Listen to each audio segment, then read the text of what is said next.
मित्रों, आज के वीडियो में जो हम चर्चा करने जा रहे हैं वह शोध करने वाले सत्यार्थियों के लिए काफ़ी काम का हो सकता है और उनको एक दिशा दे सकता है।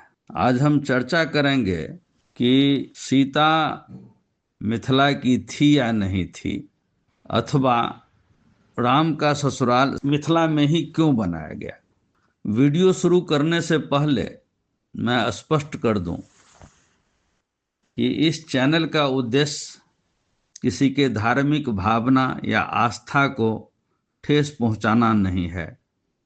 यह किसी धर्म, समाज, संप्रदाय, क्षेत्र के विरोध में नहीं है।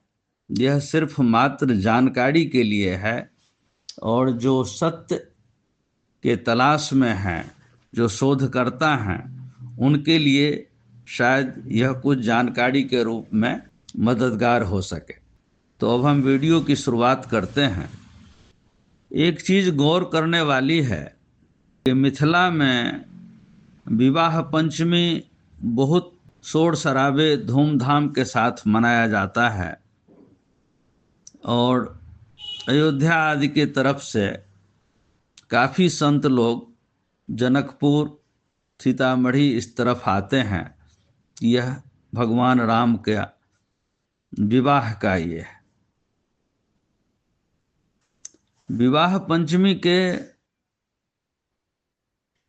सनातन आध्यात्मिक पक्ष पर मैं पहले लिख चुका हूं और फिर कभी लिखूंगा, लेकिन आज हमारे चर्चा का विषय कुछ ऐतिहासिक है कि यह जो विवाह पंचमी मिथिला में इतने शोर के साथ मचाया जाता है उसका सच क्या है। यह सब जानना इसलिए जरूरी है क्योंकि धर्म की अदृश्य षड्यंत्रकारी शक्तियां मिथिला को अपने जाल में निरंतर जकड़ती जा रही है। आज से मात्र 50-60 वर्ष पहले अगर देखते तो पाते कि मिथिला में कंठीधारी और ललाट पर खरे चंदन करने वाले लोग लगभग नहीं के बराबर दिखते। अयोध्या के ओर से संतों की टोली आती थी जो गांव वालों को कंठी धारण करके वैष्णव बनने के लिए कहते थे। चूंकि मिथिला में मछली मांस आम भोजन में गिना जाता है, इसलिए इस वैष्णव मुहिम का आलोचना भी खूब होता था। मुझे याद है कि बड़े बुजुर्ग अक्सर कहा करते थे कि कंठी डालकर लोगों को पशु बनाया जा रहा है। जैसे जानवरों के गले में रस्सी डालते हैं, उनका संकेत उसी ओर था। उनका कहना था कि यह कोई तिलक टीका नहीं है, बल्कि नाक पर पशु का ठुड्डी या थुथना बनाकर उसके 2 सींगों को ललाट पर खड़ा दिखा दिया जाता है। यह मूल सनातन टीका नहीं है। यहाँ स्पष्ट कर दूं कि मैं यह नहीं कहना चाहता कि मिथिला वाले सनातन धर्म में जो राम और सीता की परिकल्पना है उससे अनभिज्ञ थे, परंतु यह साफ है कि पूर्व में वे किसी दशरथ पुत्र राम या जनक पुत्री सीता को निश्चित रूप से नहीं जानते थे। विद्यापत के काल तक अगर विद्यापत की रचना को देखें तो विद्यापत ने अपनी भक्ति रचना में भी राम को कहीं कोई स्थान नहीं दिया है। यह तो अवधिया गुलामी से ग्रस्त हर मैथिल ब्राह्मण को सोचना चाहिए और इस पर विचार करना चाहिए कि अचानक यह सब मिथिला में क्यों और कैसे बढ़ गया। आजकल भाषा और लिपि के मिथिलाक्षर जो लिपि है उसके इतिहास पर लोग काफी शोध कर रहे हैं।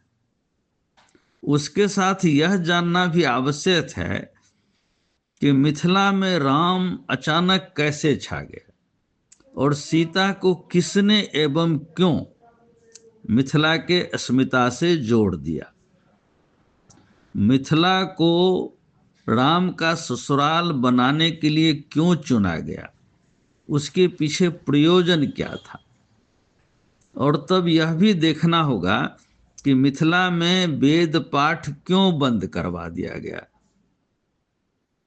ऐसा हो सकता है कि लिपि की तलाश में व्यग्र पाणिनि संस्कृत वालों को मिथिलाक्षर से काफी मदद मिली हो, जिसको वो बाद में कर्नाटक तक ले गए हों, क्योंकि कन्नड़ भाषा में ओ और औ के बीच एक और अक्षर है,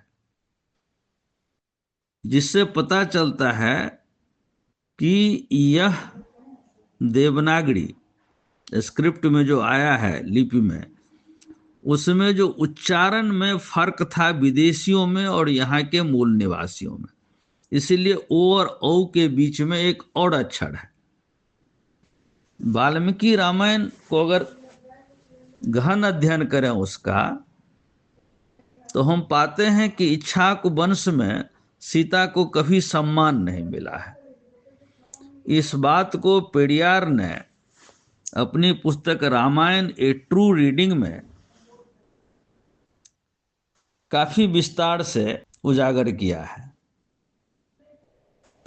और वह सब विचारणीय है, क्योंकि सब कुछ को अगर हम धर्म के नाम पर या धर्म की लाठी से अस्वीकार कर देते हैं तो उसको विद्वता नहीं कहा जा सकता है।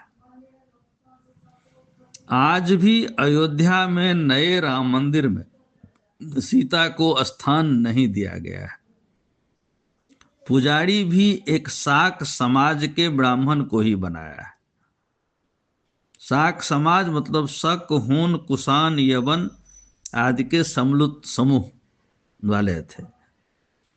और यह बात इस तरफ इशारा करता है कि राम शायद विदेशी थे और इसी समुदाय जो शक, हून, यवन, कुषाण के हैं उन्हीं में से थे। विश्व इतिहास पढ़ने से स्पष्ट लगता है कि इक्ष्वाकु यवन कबीले के सरदार थे और उसका कार्य क्षेत्र असीरिया के आसपास का इलाका था शायद। अब अगर देखें तो मिथिला में जो सबसे लंबे समय तक पर्व मनाया जाता है वह नाग पंचमी है, जो मिथिला पर नागों के या नाग संस्कृत के प्रभाव को बताता है।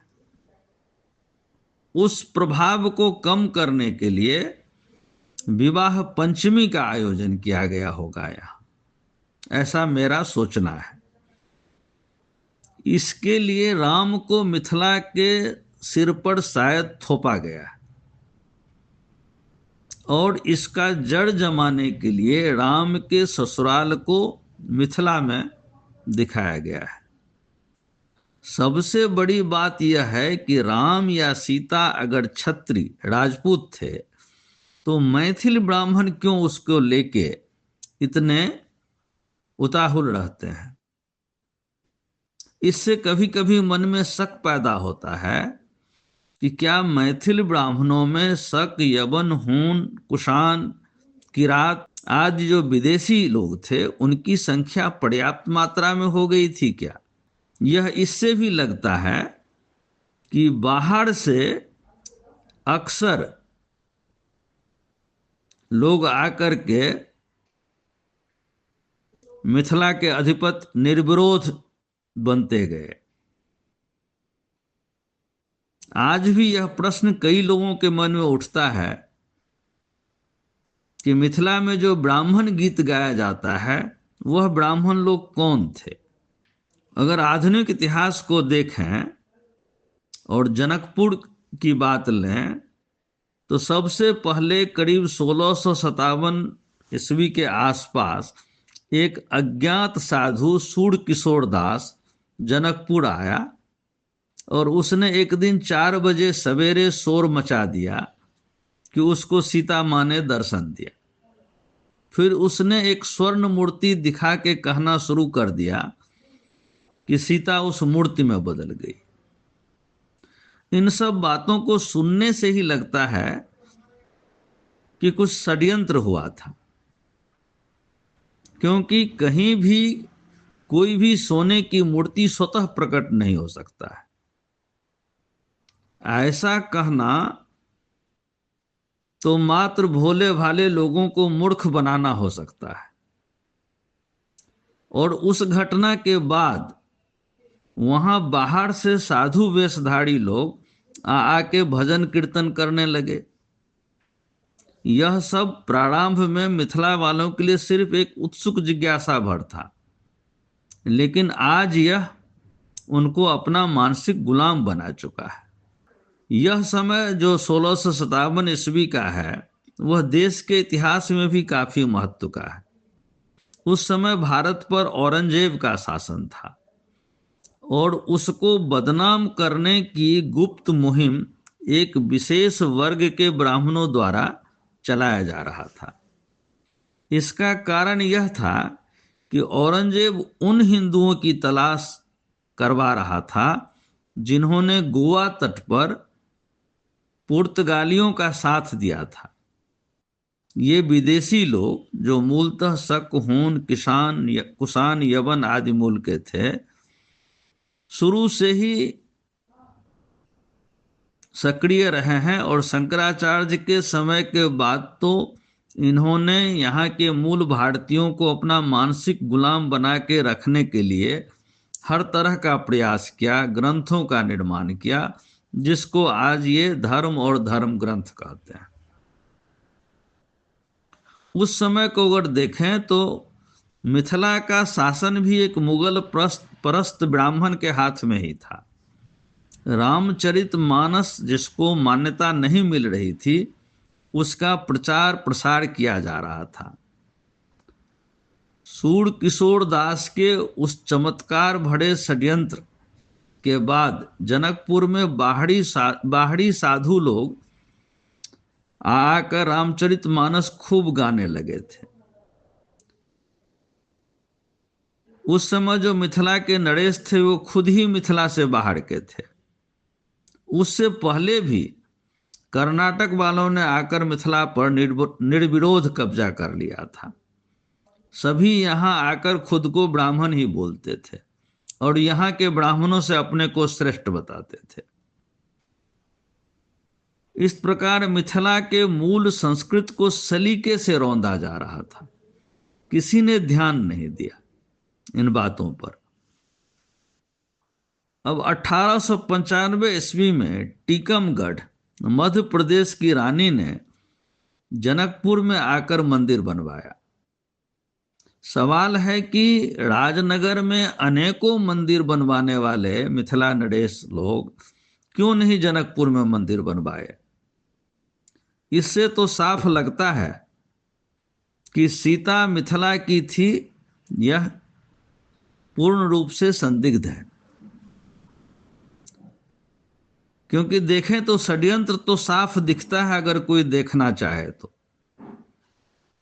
और अब स्थिति ये है कि मिथिला के गांव-गांव में फैले खड़े चंदन वाले वैष्णव लोग ऐसे किसी भी शोध का विरोध करना शुरू कर देंगे।